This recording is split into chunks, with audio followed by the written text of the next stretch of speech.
welcome to another episode of Smack Talk, Leave It on the Court. I'm your host, Cererbal. AK and Joe can't be with me today. AK had surgery for his ACL, so speedy recovery to him. And Joe is at a golf charity event. So I got Brandon in here with me from the Unbearabulls, sitting in again. Yeah. Thanks for coming, Brandon. Oh, no problem. How you doing, man? I'm good. Just ready to talk about some sports. Awesome. So last time I had you on the show, I didn't give you an opportune time to plug your podcast. So if you want to go ahead and do that now before we get started, feel free. Yeah, I mean, if you guys want to check out the Unbearabulls Podcast, it's basically about basketball mostly right now. We're going to touch into some football later on when that season starts coming up. But if you want to check it out, just go right ahead. All right, perfect. So here at Smack Talk, we've kind of avoided the NBA for the last few weeks just for the simple fact that it's burnt out and it wasn't any real news. But there was one story that I do kind of want to circle back on. And it was McCollum. KD versus CJ McCollum, as far as like that whole situation. And are NBA players just too much in their feelings? On both sides of it. Yeah. It's hard for me because I know what you're talking about. It's hard for me to say that one player is in their feelings more than the other because KD is always in his feelings and he's telling people to not be in their feelings.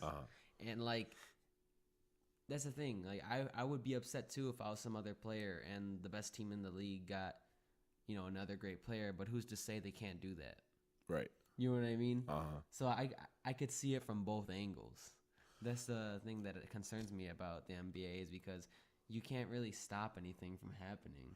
I mean, it's pretty much the same in all the other leagues. The difference is that in the NBA, when you get a bunch of superstars together, it's a lot more likely to work. Yeah. In the NFL, it's a lot more of a they've got to work together as a well-oiled machine. All those superstars don't usually mesh very well. Baseball, it's just that one player matters a lot more in the NBA than one player does in a lot of other sports. Yeah, definitely. Yeah, because you play on both sides of the court. You play defense and offense, and you can touch the ball at basically any time you want. Mm-hmm. It's not the same, like you said, like in baseball, where the ball has to come to you, like if you're playing defense, or you have to just hit, and you can't do that all the time either way. Yeah. So I see why McCollum was upset, but at the end of the day, he was talking about his championship aspirations with Portland, and KD was a little harsh. But I mean, was he not saying the truth? Yeah, I mean, and that's the thing is like, could he have said it differently? Sure, but he didn't lie. Yeah, but part of me always feels like when you look at Kevin Durant, he likes to talk about a lot of players all the time, a lot of other teams and how they aren't on the same level as the team he's on. Well, I think it's more people keep asking him about other teams and he just gets tired of talking about it because it's like, I know that at the end of the season, when it comes playoff time, we're not worried about them. So why are you asking me about the Portland Trailblazers? Yeah, but everyone was saying that about the Rockets last season. And once it got to the playoffs, if Chris Paul doesn't get hurt, they might have not made it all the way to the finals last season. I think, well, they took the Rockets seriously, but they had the mindset of we're still the champs, which is the right attitude to have. When that series came about they were all business. They were definitely all business when it came to that series. I don't think that there was a series before that that they were even considering being 100% focused. They knew when it came to the Rockets that was a series that they were really going to have to bring it. Yeah, I think they were more focused on the Rockets than they were on the Cavs. And they should have been. Yeah, for sure. They absolutely should have been. They knew it was up. I mean, with the Rockets, that was a well-oiled machine that, started to lose gas towards the end of the season. The Cavaliers, you really only have to worry about LeBron. Yeah, I mean, if you're playing a team that has – the Rockets are running like a 7-man rotation. Right, exactly. So, which is why they're gassed. Yeah, that's kind of the problem. Back to the KD CJ McCollum thing. I think where it really took a left turn is after the interview, when McCollum was answering questions on Twitter, and he basically called KD going to the Warriors weak. And he just kind of and he slowly but surely started to bash the guy. And where I have a problem with it is you asked this dude to come onto your podcast, and yeah, you guys had a disagreement on the show, and that's fine. I mean, when you can have that face to face, that conversation where you can say, well, this is how I feel about it, yada yada yada. But don't wait until after I've been on your show and plugged it for you to start talking smack. Like, this is smack talk, and I enjoy some smack talk. Don't get me wrong, but there's certain ways to go about it, and that didn't feel like the right way to me. No, because I mean, he had him right in front of him. You know what I mean? If he wanted to say more to him, he probably should have right to his face. But the fact of the matter is, he probably didn't want to do that because the things that KD said to him were all true. Like, and if you can't say it to somebody's face, you shouldn't say it. That's what I believe. If you can't say it in somebody's face, you shouldn't say it at all. Yeah, and I agree with that too. I just feel like he was probably upset because KD did insult him, but at the same time, it's like, you did have him as a guest. KD is being super honest now with everybody. All of his answers, that they're real. That's what KD actually feels. Yeah. And if you get KD on your podcast, you're going to get that. You're not gonna get like another version of KD. You're not getting politically correct answers. You're getting actual answers, which, you know, people want to criticize for, but it's funny because that's what we want. We want to know the truth. So when somebody actually gives us the truth, we start to get upset. It's kind of it's a catch-22 for a lot of these athletes, which is why they don't like doing a lot of these long style interviews unless they control the situation. Yeah, and that's probably that probably also plays into why CJ McCollum was feeling the way he felt. You know, people are used to hearing certain things a certain way, and especially when you're around a bunch of reporters all the time asking you the questions, and he probably feels like, well, I'm the reporter asking him the question. Right. But at the end of the day, it's like, if you want him on your show, you have to be ready for what he's going to tell you. And if you really felt that way, then you should have said something to him. But at the end of the day, it's like, he probably didn't say that stuff because he knows he can't beat the Warriors. Right. Even without KD. Right. Oh yeah, no, they couldn't beat the Warriors without KD. They might not even be able to beat the Warriors without Steph and KD. That's a stretch because those two players elevate that team to the level that they're at. I think without both of them, they're a playoff team, but they're not a contending team. Well, the thing is, though, I remember that one season where Steph was injured in the beginning of the playoffs, and it looked like the whole storyline was that Steph, without the Warriors were playing better without Steph, and that was why that was so interesting. I don't think for an entire season they can sustain that level of play. I think it was like an emotional, just kind of an emotional hold. You get that sometimes where it's like, all right, we just gotta hold the water until the leader comes back. If we can do that, then we're great. Yeah, but if you know going into an entire season that you don't have that, the dynamic is really different.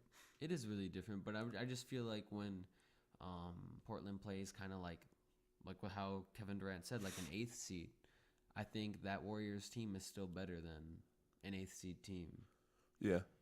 Yeah, so but that's just kind of how I feel, and I don't know if I can trust Damian Lillard. Like, I know he's done really good things in the past, but last season that was horrendous. Yeah. Like, that should have never ever happened. It shouldn't have, but I think a lot of that goes with Rajon Rondo's ability to play defense and how underrated that is. Yeah. No, so I love Rondo. Next thing, I just kind of want to move on a little bit. We're gonna move quickly. This is probably gonna be one of our shortest episodes. I'm gonna be honest with you. Melo is officially, I don't know if it's even official anymore. It's a report. He's reportedly officially a Houston Rocket. I think it's like a $2.5 million deal. Yeah. Has been reported. Now that it's seemingly done, what do you think about the 2018-19 Rockets versus last year's Rockets?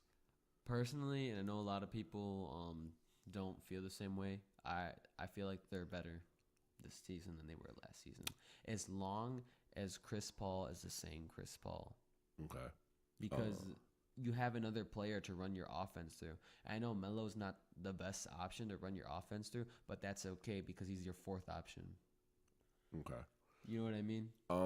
So you think that Melo's defensive deficiencies aren't going to hinder them when it matters, because it doesn't really matter in the regular season if No. he can defend or not, but it does matter when they play the Warriors. Oh, I think it definitely will, but I think also there was a big problem with Melo and the Thunder. Like there wasn't really like a system. There wasn't really like a system there. True. And the system is Russell Westbrook does stuff and people just stand around and wait for him to pass and he shoots. So like you shoot when he gives you the ball.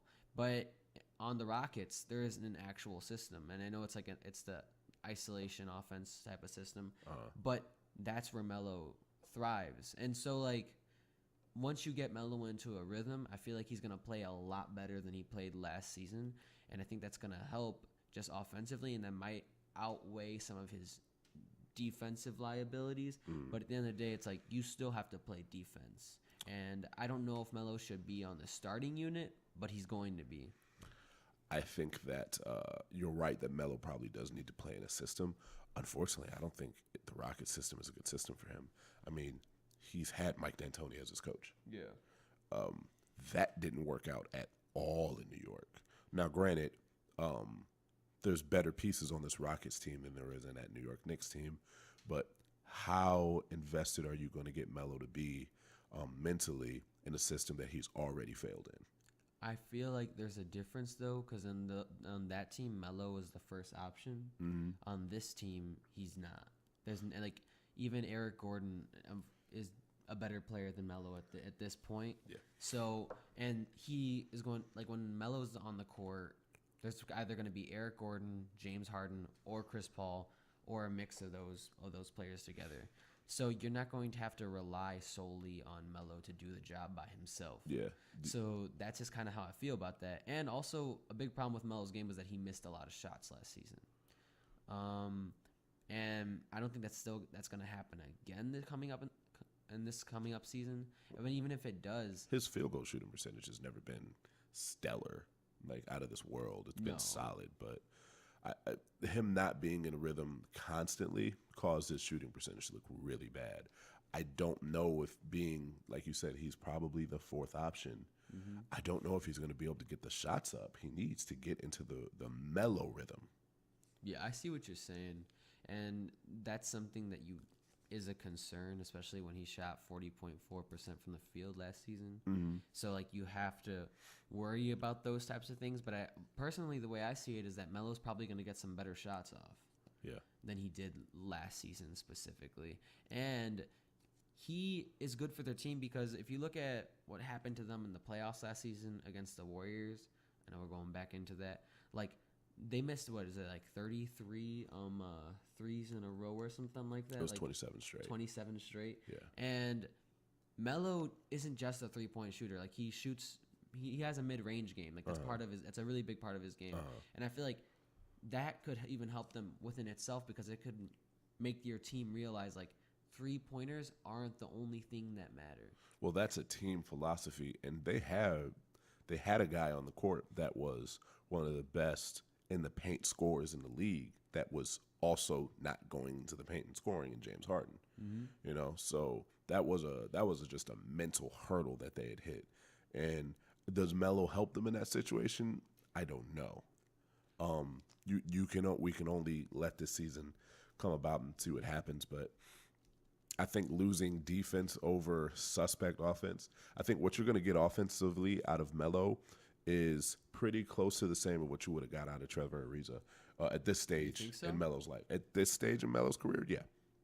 Trevor Ariza can give you 12 to 14 points a game, which is where Melo is going to have to be in the pecking order. That's about what he's going to give you. Melo's not giving you 18 points. He's not giving you 20 points. He could see, but Trevor Ariza averaged like 33 minutes a game last season or somewhere around there. Yeah. And I think he averaged like 10 points per game because but at the same time, it's like, I feel like if Melo gets those minutes, he's definitely not going to only just score 10 points per game. Well, yeah, Trevor Ariza did average about 10 points a game, but his main job on that team was their wing defender. Mm-hmm. And that's why he got all those minutes. And I don't know if Melo's going to get that same amount of minutes for the fact that he doesn't play defense. But one thing I also really think is important, though, is that when they got to the playoffs, like, Ariza couldn't guard KD. Well, and that's nobody can guard nobody KD. can guard. So No, but nobody can guard him. But at the same time, it's like the reason why he was there, he wasn't able to accomplish his goals at that point. Like True. he wasn't getting a ton of minutes in that series because he couldn't play defense. oh no, he got a lot of minutes. You just didn't tell he was on the court. Like that last game, he got like 40 minutes and no points. Yeah, but he didn't. That's exactly what I was Yeah. gonna get to. Is that like Yeah. when he did play though, he didn't score at all, and he wasn't even like they wouldn't even pass him the ball. So there was a whole other player on your team that just wasn't a part of your offense Right. at all. And I think that's definitely going to add at some capacity because at the end of the day, I mean, basketball, it's a lot about defense, and I really like enjoy defense and I love defense, but it is also more about scoring because you have like that's the name of the game. If you don't have the most points, then you're not gonna win. But you do have a team like the Warriors where they're so good at both. It's just you have to try to do something. I think that the Rockets trading offense for defense is very Mike D'Antoni. Yeah. He spent his entire career trying to ramp up the offense more and more and more, and that's essentially. I mean, it's essentially letting Trevor Ariza walk and bringing in Melo. It's essentially that. Is it going to be enough offense? I don't know, but you're going up against a team that can match your offense, but they're top 5 in defensive efficiency at the same time, which is why the Warriors are a championship caliber team, is because they have the offense and the defense to go with it. I don't want to talk too much basketball, and I definitely don't want to talk too much Warriors, Rockets. We know how that went. Yeah. I do want to touch a little bit into baseball, mainly Cole Hamels' effect on the Cubs, what it means. He went out there. He had a great first outing. We had talked about it, I think last week. My weeks are getting mixed up, but we had talked about it, I think last week, about going to a contending team and how that could revitalize him.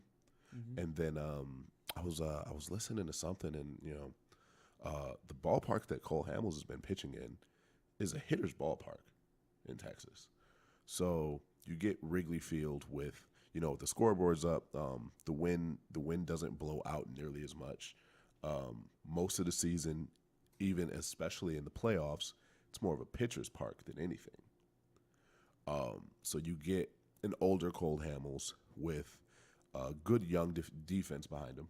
That always helps, yeah. That's used to playing in big moments, especially that infield. And that outfield is pretty stellar defensively too, minus Kyle Schwarber, but even he's no slouch. Yeah, he's a lot better than people give him credit for. A lot better than he's people definitely give him gotten credit better throughout the whole season as for. well. And he's got a cannon from left field. So he's thrown people out trying to take home, and people try to figure out where that comes from. Well, he's a catcher. Yeah. So, yeah, he's got a gun. Yeah. But I was pulling up. Well, I had Jesse pull up stats. I didn't pull up anything, I'm going to be honest. Oh, yeah, by the way, so Jesse's not here. He is in Michigan with family, but Jesse was still able to send me a stat sheet for the show, and I thank you very much for that. So we're able to pull up Cole Hamels' stats in different ballparks, and his ERA. Now I think this is from, I don't know if, because this is the only one that doesn't have a year above it. Oh no, it does. It's 2015. Cole Hamels' ERA in wait, why did he do that? That doesn't make any sense. Why did he highlight that? His ERA in Dodger Stadium, as recently as actually this year, his ERA in Dodger Stadium is 1.5. I will absolutely take that. That's important. More so than any other team, I am concerned about how you pitch against the Dodgers and the Brewers. Now, according to this, he hasn't pitched in a Brewer Stadium yet this year, so there's no numbers to compare. But if Cole Hamels can pitch a 1.5 ERA in Dodger Stadium, if it be the rest of the regular season or, more importantly, the playoffs, then I am 100% on board. Yeah, you can't ask for anything more. Mm-hmm. Like, you know what I mean? Like, you could. It would just be super unrealistic. Yeah. Like that will definitely help this Cubs team because this Cubs team has had a lot of problems with pitching in general. Like the only liable pitcher that like the Cubs have right now is John Lester. Yeah. And he's older, so you cannot rely on him as heavy as they've had to. Yeah, no, you definitely can't. You were expecting Hendricks and Quintana to get a little bit better this season, and you put a lot of money in Darvish, so you were counting on that too. But he just had a rehab start that went just fine, I think. Darvish? Mm-hmm. Yeah, I know. A lot of people were talking about it, but he's still out indefinitely because no one really understands exactly what's going on. But I don't know. I think Cole Hamels will definitely help the Cubs out a lot, especially because like that's exactly what they need. Right. If he doesn't, then that's just mainly more on the Cubs offense probably in that scenario. But they still score a lot of runs. It's just not. They score their runs pretty. In bunches. Yeah, it doesn't look pretty because you'll be sitting there biting your nails the whole game, and then you're like, man, I don't know if they're gonna do this, and then out of nowhere they'll score like 5 runs. Yeah. And but I would like a little bit more consistency throughout the game instead of just 1 or 2 innings where they score all those runs. Yeah. And it's usually later in the game too. It's like they're always pushing it. If I mean, that's when you want to be able to go on your runs. Yeah. When it counts, I suppose. But yeah, no, those guys they're a scoring bunches type of team. They don't really manufacture runs on a consistent basis. Their offensive numbers don't show it, but if you watch enough or you pay attention enough to scores, you'll see the truth. There's a lot of run up scores for the Cubs. Mm-hmm. Yeah, no, for real. I think a lot of the problem is due to like the Cubs players' on base percentage and their batting averages too. Yeah. Like they just don't get on base in like consistently enough to have that type of consistency, but they hit home runs. Yeah, and that's what happens. Right. We actually haven't talked about what you thought for the majors now in the NL or AL. Like who is it that you're looking out for? I know AK is not gonna like this, but like I really want to see how the Red Sox do going forward, and it's just because they're pitching. You know what I mean? And even though I am a Cubs fan, I'm a big fan of Chris Sale. So like I want to see him succeed because I feel like he's a lot better of a pitcher than people have given him credit for in the past. Definitely agree. And that's mainly my reason for that. It's just because I've watched Chris Sale just be upset because he couldn't get 1 run. You know what I mean? And he pitched an incredible game. Mm-hmm. And so I would like to see him succeed personally. I would also like to see the Cubs succeed. But in my opinion, I don't really see that being the most reasonable belief to have because there's, like you said, there are a lot of inconsistencies. Like when the Cubs were running up in 2016, they were a pretty consistent team throughout the whole season. Yeah, they were the best team in baseball. Yeah, basically from wire to wire. For sure, like there was no question about it. Right. But after that, there have been questions all the time. Like that's just how it is. Like there's always something that's bringing them down, and so I would like to see, obviously, the Cubs do better, but they have to be careful because the Brewers are right there. Now, the Brewers do Brewer things, and they when they have a chance, they'll lose. I tell you, like I told Joe, eventually that does come to an end. Yeah, no, eventually it should come to an end. Right. Because that's, at the end of the day, that's not going to happen forever. No. You know, like luck runs out eventually. You can't keep on relying on that. Yeah. So I don't know. To me personally, really looking forward to Boston. I hear you with Boston, and Boston is kind of one of those teams that you look at, and it's like they get a lot of publicity because ESPN's right up there in that upper East Coast. Mm-hmm. But with Boston, Chris Sale hasn't proven. Chris Sale is not that great of a second half pitcher if you break down his numbers. Yeah. And unfortunately, the playoffs are a part of that. And he's going to have to figure out, the Red Sox are going to have to figure out a way of getting him some extra rest for the playoff run, because I think his arm runs out of gas. And when Chris Sale doesn't have the velocity and the command in the postseason, he's not the same pitcher. You've already got one pitcher on your roster that's atrocious in the postseason, in David Price. So you don't want two of your top flight guys to be worthless in the playoffs, because that basically makes your regular season record meaningless. You know, actually, John Smoltz was just talking about this, and he was saying, like, the good thing about Chris Sale now, though, in comparison to the Chris Sale of the past, is that he's trying to pitch games more rather than strike people out. Yeah. So he's trying to limit what he does as much as possible. And I also think the Red Sox are too, because I mean they just put him on the 10-day DL, and I think they're noticing exactly what you're talking about. So hopefully that does help him. But I mean I guess we will just have to see. But also, like, how much have we seen Chris Sale like late in the season? Yeah, Like, I mean, never. last year was really the first time where he was playing meaningful games in September and October. I think that, you know, him seeing that, all right, my body doesn't adjust well to postseason baseball. I got to change the way I pitch in a regular season, and it might make him a better pitcher overall. But until I see it, it is a concern. Yeah. David Price, that ship has sailed, in my opinion. He's not a good playoff pitcher. He's not, and if you're not a good playoff pitcher, you're not worth the money you're getting paid, and he's getting paid a lot of money. No, he is getting paid a lot of money. But, Go ahead. no, I mean, like, but I feel like at the same time, though, like, not being the first option anymore takes a little bit of stress off of you as well. So I think that might help a little, but it is a little different in baseball. You mean David Price? Yeah. He wasn't the number one option last year. I mean, I just feel like he's still up there, though. You know what I mean? Like, you have to rely on him, but now you don't have to, like, rely on him as much as before. Last year he was. I mean, it's not any different this year than it is last year. And as far as like the reliability, Chris Sale was the number one guy, and he still is. But I think they're a better team than they were last season. You know what I mean?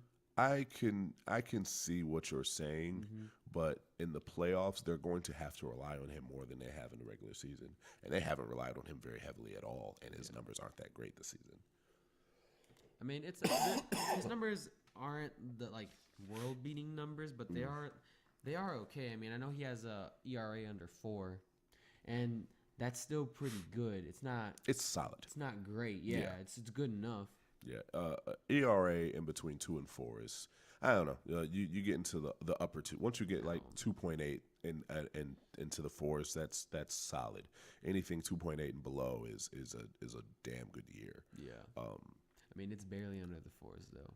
It's like 3.97. Yeah, and for him to be right, and him being the number 2 guy, on most teams he would be the ace. It's not great. Yeah. So what you're expecting out of him? I'm going to move off of baseball again. Hold on, because I don't remember. I have it. Okay, so star cornerback for the Jaguars. I can't remember his first name. That's what I've been trying to figure out. Ramsey. Yeah, Jalen Ramsey. Thank you. Jalen Ramsey did an interview the other day. Talking about his week 1 matchup against Odell Beckham and the Giants. And basically what he said is, like, you guys think he's the best wide receiver? Well, I'm the best cornerback in the league. This week 1 matchup is going to be something to see. He's right. Yeah. Odell Beckham's coming off the injury. There's a lot of things that people are going to be looking for with the Giants. And it's probably not good for them that their first test is one of the best defenses in the league. I think it's good for Odell. You know what I mean? Get him back on his feet. That's how I feel about it, because he has to do what he says he's the best wide receiver in the league, obviously. He says he wants to get paid the most out of all the wide receivers. I mean, I feel like I've heard him say he wants to get paid the most out of everyone in the NFL. He said he wants to be the highest paid player in the NFL. Yeah. So this is a good way for him to prove it. If he really wants to prove it, then he has to prove it right there. for the sake of all of that, it's actually I don't think it's good timing because you probably get week 4, week 5, you get this matchup. It's good timing for him because he gets a chance to really knock off some rust. Because let's face it, in preseason games, you're only knocking off so much rust. You're not going full speed. You're just not. It's good for the Giants though, for him to do it this way. That way it helps their argument, yeah. Sure. But I don't think it helps their team because you've got. I think the Giants are willing to pay Odell Beckham almost whatever he wants to, as long as they're winning. If they're winning and his numbers are great, then they're going to be willing to pay him those numbers. But if they're losing, I don't think they care what his numbers look like. They're one of the few organizations that, we're not going to pay you just for the sake of keeping you here. If we can't win, then you can walk. And I really do think that with Odell Beckham, they'll have that attitude. Probably. I mean, they were talking about working an extension with him really soon. Yeah. But they also said, there's no rush in any of this. Because they do kind of run those types of things pretty well and do a good job at it. They don't want to, overpay on a player, and they want to get the best deal possible. And so I feel that's the best way. That's the best thing for them. But I feel like this in their scenario, because Odell Beckham Jr. is still a great wide receiver in my mind. I mean, I know he's coming off the injury. I don't know how healthy he actually is. Yeah, he gets the benefit of the doubt until proven otherwise. Yeah. But his hands, I know they're still fine. His hands are strong. Yeah. So his hands are still fine. So as long as the ball touches his hands, he gets in the right position. I know he's not dropping it. So that definitely plays a huge role. But this is good for them because now, if you don't think you should be paying him number one wide receiver money, then maybe this might be an argument to help your case. I don't think it's a question of paying him number one wide receiver money. I think it's a question of paying him number one player, period, money. Yeah, no, I don't think a wide receiver should ever, unless you're Jerry Rice. And even then, I don't even know if Jerry Rice was the top paid player in his teams. You can't, at the wide receiver position, you can't control enough of the game to warrant that kind of money. Who do you take in the matchup, Ramsey versus Beckham? I think Ramsey's gonna have the better game, initially, because I don't know if Odell, like I said, Odell Beckham is gonna be right back in top shape, and Jalen Ramsey is definitely going to be there. So that is a really big problem because when you look at it, who has played more often? Who has the ability to even play more often? Because of the injury has definitely sets players back regardless. Yeah. It's like you're going to have to get back into the rhythm of things. So me personally, I think Jalen Ramsey's going to have a really good game. Not really, or just a good game in general, because he is still he's still up against Odell Beckham. I think that Ramsey's probably going to have the better of this matchup too, because they're the other factors. The Giants' offensive line, though they've made moves to try to fix it, until I see it, I don't know. And that's a really good defensive line in Jacksonville. It's a really good. So if they, team. if they break through that offensive line in the Giants and they're able to get to Eli, it doesn't matter how great Odell's running routes and all that other stuff. If Eli's got to be running for his life in any form or fashion like he was last year, seemingly Ramsey's going to win that matchup because Odell Beckham's not going to have an impactful game whatsoever. Yeah, for sure. I mean, that's the thing. If you can't get the ball to the wide receiver, how important are they? Right. Exactly. Yeah. So there was a preseason game the other night, the Hall of Fame game with R, because normally I can't say R because no one else in this podcast is a Bears fan, apparently. Our beloved Bears played against the Ravens, the Hall of Fame game. They seemingly forgot that Brian Urlacher was once a Bear, and all of the highlights that I saw had Ray Lewis as the focus point. I don't care if the Ravens won the game. Brian Urlacher was a Hall of Fame player for the other team in that game. What are your thoughts initially? I know we were talking about it before we started the camera, but what are your thoughts overall about the game and what you saw out of really both teams? Yeah, the Bears' backup quarterbacks are awful. That's historic, though. I know, but still, it needs to get better. We've been looking for quarterbacks. That's what Ryan Pace said initially. We're going to draft a quarterback every single year, right? Remember he said that. Mm-hmm. And he didn't draft a quarterback for the first 2 seasons. Yeah, and so I think he's good at identifying quarterback talent in the draft, I guess, from the one that I've seen. But you need to have that position, at least someone who's okay at playing quarterback. You can't have your quarterback stare down one receiver and that's it. You have to have a quarterback who looks from option to option. And I know it's just a backup, but still, like, if you're trying to be a serious team eventually, you're going to have to start setting up some things now. So when I was watching the game, I was looking at the quarterback and how the quarterback looks at the receivers, because that's really important in telling if they can handle the game. And every single play, I remember I watched some plays, Adam Shaheen, not every single play, but I watched some plays that Adam Shaheen was open, but the quarterback just never looked at him, either of them. You know what I mean? So that was a problem, because if you just stare down one person, first of all, the defense knows what you're doing. And second of all, you're not utilizing every single receiver on your team. But that's why they're backups and not starters. If they had all the tools to display a true running of the offense, they wouldn't be the backup on the team. They would either be the starter on that team or some other team. There's not a lot of quality quarterback play in the NFL. I mean, the fact that there are a lot of that probably 10 teams in the NFL don't have a quality starter is even more of a point to why it's so hard to find a quality backup, because any of the quality backups are going to get overpaid to be starters. Josh McCown has been making money for the last 5-6 years because because a lot of teams cannot find credible starters. He's a journeyman backup quarterback that has been getting paid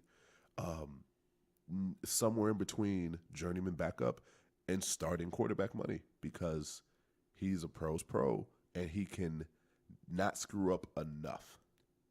But part of me I understand what you're saying, but every single one of the Ravens backups look better than the Bears backups. And so that's what gets me upset, because they you know what I mean? Mm-hmm. Like, you couldn't get one person that resembles at least something along those lines, like an actual quarterback. I mean, RG3 was playing actually pretty well in that game, if I say so myself. I mean, I know he had an interception. RG3 can play football. He's just injury prone. Yeah. And that's what keeps him at the level that he's at. It's not his talent. His talent is there. It is right there. Yeah, but for real. He can't stay healthy. Lamar Jackson is a stud. But they couldn't potential stud. That's a situation where it's like, okay, you got Lamar Jackson out here. This is a situation where I think with some development, he's going to be a great player. I don't know if he's going to be a great quarterback, but that's still to be seen. But he's athletic as all get out. Sure. You got guys from the defensive line trying to chase down somebody with Michael Vick level speed. Yeah. It's not going to end well. No. And actually, RG3 did have a better 40 time at the combine than Lamar Jackson. Yeah. Well, that doesn't shock me, because RG3 did track in college too. Really fast. Yeah, and it's like a lot of times you have these players. They get out of college, they get done with football in college, and they start preparing for the combine, and they train them how to do the 40-yard dash properly. Mm-hmm. RG3 didn't need to be trained how to do the 40-yard dash properly. He knew exactly how to do it. I'd be shocked if he even worried about that. It's like, no, trust me, I got it. Don't worry. Yeah, he's really fast. But what I did see I just want to talk about this, I guess, for a sec. Like, what I saw from RG3, I was actually, like, really impressed. Because every single pass that he made, like, that was basically on the numbers for his guys. Like, it was perfect. They hit their hands almost every time. Now, the receivers didn't catch it every time. Like, it was a lot of balls bouncing off of the receivers' the Ravens still have a good receiving core. So, yeah. But at the same time, that is good for the Ravens, though. You know what I mean? It shows it's a that good sign. They have options, which the Bears don't have at quarterback. Realistically, for the Bears, if Mitchell Trubisky isn't a good quarterback, that's really all that's going to matter. If he's not good, Ryan Pace is done. Yeah, I mean, the whole front office is going to get canned, and we're going to start this whole process over again. So, I mean, I'm not really concerned about the backup quarterback. In Chicago, we worry too much about the backup quarterback. We fall in love with the backup quarterback. It's because of how many times has our starting quarterback gotten hurt? I mean, yeah, or we've got Jay Cutler, which half the city hates. So it's just like anybody behind him is better. I mean, we had Rex Grossman and Jay Cutler. I was begging for the backup to go in when we had Rex Grossman. Kyle Orton was pretty good though. Exactly. That's how it goes. Yeah. And then you got Jay Cutler. It's just like every time Jay got hurt, it's like the backup comes in and he doesn't play terrible. So that's why we fall in love with the backup. Yeah. But realistically, a true contending team, they're not concerned about their backup quarterback. They know if their starter goes out, their season's basically done anyway, and we got to focus on Trubisky being top flight. Now, breaking down the stats as far as like how the game went overall, the Bears lost. The Bears lost the game, but if you look at the important stats, there's only one where they really screwed up. Everything else is either in the Bears' favor or close enough that I give them a pass. Mm-hmm. They had 80 more yards than the Ravens did. They had 4 more first downs. Time of possession was almost split right down the middle. The Bears had 28 and a half minutes. The Ravens had 31 and a half minutes. So that's really close. Yeah. What killed them was turnovers. 4 turnovers to 2. Surprise, surprise.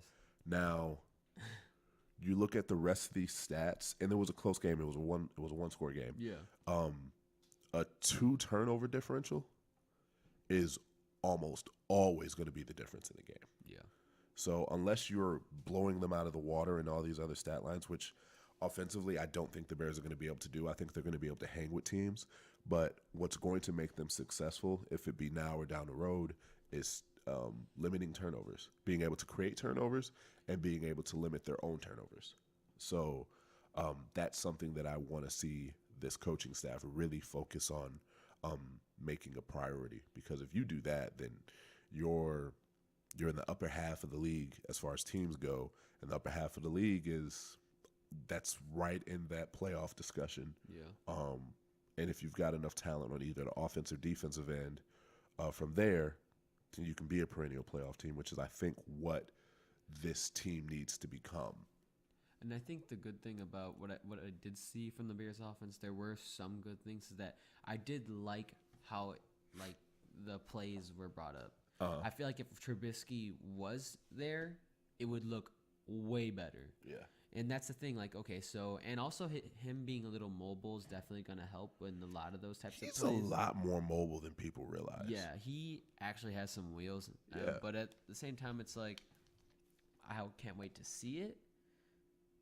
But their offense is going to look way better than it did in that Hall of Fame game, which is good for me personally, because that's been the Bears' problem forever. It hasn't been the defense. Yeah. The Bears have never had a great quarterback, so hopefully Trubisky will be that. And I think in this system, he fits perfectly. All right. That was the only preseason game that we had NFL-wise, but there was another football game that I wanted to talk about. And I'm not talking soccer. Canadian Football League. Everyone's favorite quarterback, Johnny Manziel, in his debut game against the team that drafted him. I know neither of these teams' names, so I'm not even going to try. But Johnny Manziel's stat line looked like this. He had 20 pass attempts. 11 of them were completed passes, so just over 50%, completion percentage. Mm-hmm. Not very good. No. He threw for 104 yards. Average yards per completion was 5.2 yards. That's really bad. But that's not even what I'm going to kill him for. I'm killing him for the fact that he threw 4 interceptions in the first half. Johnny Football. Yeah. What's going on? I think it's just a matter of not playing football for a long time. I think Johnny Manziel has talent. I feel like it's there. Sure. It's just a matter of him putting himself in place to succeed. Actually trying his best all the time. And I think that a lot of the things he always felt like maybe it just came to him. You know what I mean? No, he doesn't display it that way. But at the same time, it's like He kind of does sometimes. sometimes. But when he's talking on camera, like in the press conferences, he's always well spoken about and always says the right things. Well, that's media training. Yeah, no, that is. Yeah. But I feel like what happened there is just that he wasn't ready. And that's it. It's as simple as that. He wasn't ready because he hasn't played football in a while, and he thought the Canadian Football League was going to be a joke. Yeah. Throwing 4 interceptions in the Canadian Football League is a joke in itself. But you're right. I mean, I watched some of it, and it was some atrocious looking football, let me tell you. But the fact that Johnny Manziel couldn't rise above that and be the cut and dry best player on the field, he was probably the cut and dry worst player on the field. Yeah. Which says a lot. I mean, he's got a long road ahead of him before he even considers a chance of being An NFL quarterback. an NFL quarterback. See, the scary thing is, too, is that he has seen NFL defenses. And he's had some level of success. Yeah. I mean, some games, he had, I think, 2 games that were actually pretty good. And so that's why everyone was assuming that when he goes to the CFL, he's gonna be great. I think he was the starting quarterback for the last time the Browns won a game. I think that might be RG3. One game, I think. RG3 was on the Browns last year, right? Yeah. They went on 16. Oh yeah, you're right. I heard this one stat of him going 1-5 or something like that. But I during don't the game, I don't have Jesse here to fact check this. This sucks. Yeah. But During I think that might be right though. Yeah, That he was the last starting quarterback for the Browns when they won that's a game. really sad. He's been gone for a little bit. Maybe he was the answer then. I'm just kidding. No, but Yeah, Yeah, no, no, I'll take my chances with the rest of the dumpster fire that's in yeah, Cleveland. for real. They'll be solid this year. I think so. Maybe. The receiving core should be really, really solid, in my opinion. It looks good. The receiving Yeah. core on paper is amazing. It'll help, I feel like, any quarterback. But you never know with the Browns because I feel like they could have all the pieces set in place. Yeah. And something could go wrong. Yeah, But at the same time, it is a mistake, by the way. Yeah. I don't want to see. I'm jumping around today. And I'm not clock watching, but I'm kind of clock watching. It is what it is. Don't make fun of me. So we were talking about this also before we came on. It is reported that Tiger and Phil are officially going to do their one-on-one matchup for an undisclosed amount, but it is reportedly $10 million. Yeah. So they're gonna go to a course in Vegas, Thanksgiving weekend, and they're gonna go toe to toe. I am so for this because golf as a whole, and I know Joe is going to disagree with me. I know golf as a whole is not something that brings in the casual fan. Joe's not going to disagree with this. He's going to agree with me. The casual fan does not care about golf, just because it's really slow pace and you got to kind of jump around. When they show these tournaments on TV, you're hopping from this pair and guys matched up and they're on the 7th hole and these guys over here are on the 9th hole and they're looking good, but we got to hop back over here. You've got 2 guys. That's the focus. I feel like one of these sports networks is going to try to get in on this and televise it because I think it would do great numbers. You've got 2 of the biggest names in the sport going head to head. They've got all the other players, all the other top-notch players in the sports respect for the most part. I would pay to watch it. Yeah. I wouldn't pay a lot to watch it because it's still golf. But if it was televised, I would sit down and watch it. See, I think it's really interesting because it kind of reminds me a little bit of like a boxing match. Because it's one-on-one. Yeah.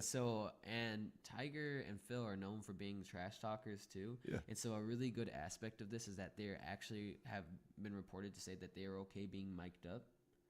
And I think that's going to bring a whole new aspect to golf. Like I feel like people are going to love that, especially if you're a casual fan. You're definitely going to watch because everyone has their Tiger watch. You know what I mean? Yeah. Like, they always want to see if Tiger is in contention because he was this sport for so long. their television numbers are night and day when Tiger is in contention and when he's not. And so I think that this particular thing is going to help them a lot, and not even just them. I feel like it's gonna help the fan like that really loves golf, that or just likes golf, and they're gonna really like what's going on. But I also want to talk about this too. I think it's gonna be cool because it gives you more opportunity to give backstory from the players, because you're focusing only on 2 players. Like when I was reading about this, I actually thought it was interesting. I didn't know that Tiger and Phil like knew each other when they were kids, and they lived 100 miles apart. And I guess Tiger, and I found this out because I read like this quote from one of his friends who's also a golfer, Chris Riley. He said that Phil was like an icon to Tiger when they were like, and him when they were kids, because they were golfing around the same area. Really? Yeah, and so I think that type of thing, like, you will learn about those things, like in a boxing match, right? Before the fight, they show you all of this information about like where the boxer came from, how all this stuff came to be, and it is kind of interesting when you watch it. And I think that gives you a whole new like player to fan connection that you're gonna get from golf if they do more things like this. And from what I hear from Phil is that they're actually planning on doing more with this. It's not just a one and done deal. Yeah, that would be really cool. I think it makes you think of like other sports where it's like, now granted, both these guys are past their prime, and if we would have saw this maybe 12 years ago, 10, 12 years ago, it would have been hyped to the bejesus. Yeah. And that's an interesting word for me to use. It would have been hyped a lot. And it's probably, if it does get televised, it's going to do good numbers regardless, but it would have done better numbers then. But it's like, now you want to go into the imagination world of what if LeBron and KD played one-on-one? I know. I've thought about that type of stuff too. What if they do this in the NBA? And I think that's kind of like why they have like the Big 3 league going on right now. But players play in that league outside of their prime. Yeah, it's all retired players. Yeah, I would definitely like to see it now, especially because everyone says like, who's the hardest player to guard right now? KD. But does LeBron think so? One-on-one? You know what I mean? I think LeBron thinks so because he ran away from guarding him in the finals. Maybe you could have a point about that. It's fun. Don't get me wrong. It's for them. They're playing for $10 million, and it's undisclosed because they don't want, for tax purposes, they don't want to say the real amount, but it's probably $10 million. But it's something fun for everybody. They can probably get a pretty decent TV deal out of it, so they can get some money on the side. So neither one of them walks away for playing golf for free, because I think both of them are at the point where they don't ever do that anymore. They still don't know exactly how the 10 million is getting there. They said, no, I think it's it probably would come out of their pockets. But like you said, like there could be a number of stations that would be like, hey, we'll televise this. We'll televise it and we'll pay the purse. Yeah, so that works for them too. Yeah. Either one of them not feeling 100% confident about it, it's like, oh yeah, sure, let's do that. Let's do that. It's not coming out of my pocket. That's great. But I think it is great for the sport. It's going to be something that I'm going to be looking out for. I think it's good because it's like more of a show now. Like that'll be fun. It'll be fun to watch, and it'll be competitive. It's like a special. Mm-hmm. Yeah, and it's gonna be a good event. I hope that they televise it. I hope they televise it, because that Thanksgiving weekend, it's not really a lot for sports. I mean, you got the NFL on Sundays, obviously, but just kind of a change of pace to be good. I think the goal is for it to be televised because that's why they said they're gonna be mic'd up. You know what I mean? Like, if why would they be mic'd up if it wasn't televised? Yeah, no, you're right. You're absolutely right. So some form of fashion, I think they'll figure it out. I've got no more topics. I'm out. No more? I'm fresh out of topics. I did, however, want to give you an opportunity because, here at Smack Talk, we do our Leave It On the Court Player of the Week. And I'm going to give you first dibs if you're ready. Yeah, I'm ready. Go for it. So my Smack Talk Player of the Week was actually Chris Davis from the Oakland Athletics. He helped their team tremendously last week. Mm-hmm. If he didn't play in 2 of those games, now they were on a 5-game win streak. They played 6 games, so they did lose 1. But in 2 of those games, if he didn't hit those 2 home runs that he hit, they wouldn't have won. They won by 1 run. So like he played a really big role in those games, and he hit his 30th home run this week, and he hit I think like 3 overall. So I don't know. I liked his contributions, and I thought that he helped his team win, and that's what it's all about. So he has to be, for me, my Smack Talk Player of the Week. Nice. Often here we tend to do non on the court things that end up getting Player of the Week, which for the Leave It on the Court Player of the Week kind of sounds weird, but we don't care. We do whatever we want around here. My Leave It on the Court Player of the Week is LeBron James. I'm not as hard on LeBron James on this show as I am off camera, which when the season starts may change. Probably is going to change. But this week he opened up his I Promise Academy, which is going to be school for 240 kids now in the 4th and 5th grade, and it's going to expand through 1st through 8th grade by the year 2022. The services that he is offering through this school, the guaranteed college tuition for the University of Akron if you graduate from that Promise school, it's beyond sports, and for somebody of his caliber to pour this much of himself into this with the LeBron James Foundation and getting the Akron Public Schools on board with this. It's not a charter school.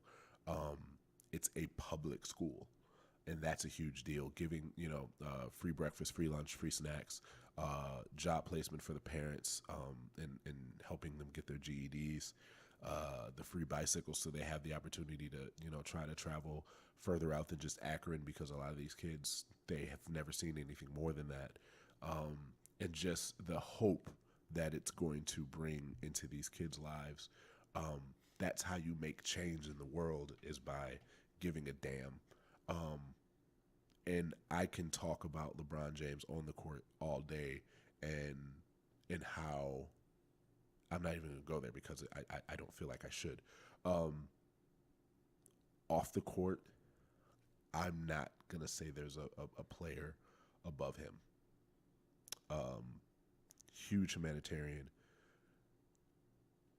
He's given more to the community than a lot of our favorite players. Yeah. And he deserves praise for this whole thing. I mean, especially he made a business decision to go to the Lakers, but he did not forget about his hometown in Akron. He could have opened up that school anywhere and been like, oh, this is where I wanted to put it. But he made sure this is going to be home. And he may do more in the future, but he wanted to at least start there. And I applaud him forever for it. So LeBron James, my Leave It on the Court Player of the Week. Yeah, I mean, I honestly just want to say something too. I think that this move is incredible. Like, you can't really ask for anything more from, like, I guess, adults than to care about kids. And LeBron cares so much about people. And you would think, like, a lot of people, they lose sight of, like, who they are and where they came from when they make it. But LeBron James, in terms of, like, helping the community out, I feel like has never been that type of person. And I like that he's really, he really thinks, like, the after-school activities, too, he talked about are very important for kids. Because, that's what got him out of Akron. Yeah, a lot of people use those, and it helps them further their lives, just in, like, not just maybe in the way that you normally think, like, it helps them build their careers or something like that, but it could just help them build their, like, mental stability, build structure in your life. And also it could help you gain, like, relationships with people that you would have never gotten before. Yeah. And I think that that's awesome for those kids who get to go to that school, and I think LeBron is doing an incredible job, and I feel like no one could ask anything more of him, but LeBron, I mean, he probably will ask more of himself, and that shows how great of a person he is. Yeah, no, definitely. I agree with all of that. So shout out to LeBron and the I Private School. All the other nonsense that's been behind that, I'm not going to say it, but it is what it's stupid. That's what I'm going to say about it. So this has been, actually, do you have anything else you want to add? Anything else you want to plug? No. Just want to watch the Unbearabulls podcast. Just check out the Unbearabulls podcast on YouTube, guys. that'd be cool. The link is going to be in the description for this episode for sure. I'm rambling now. I feel it. So I'm going to end this episode. This has been Smack Talk.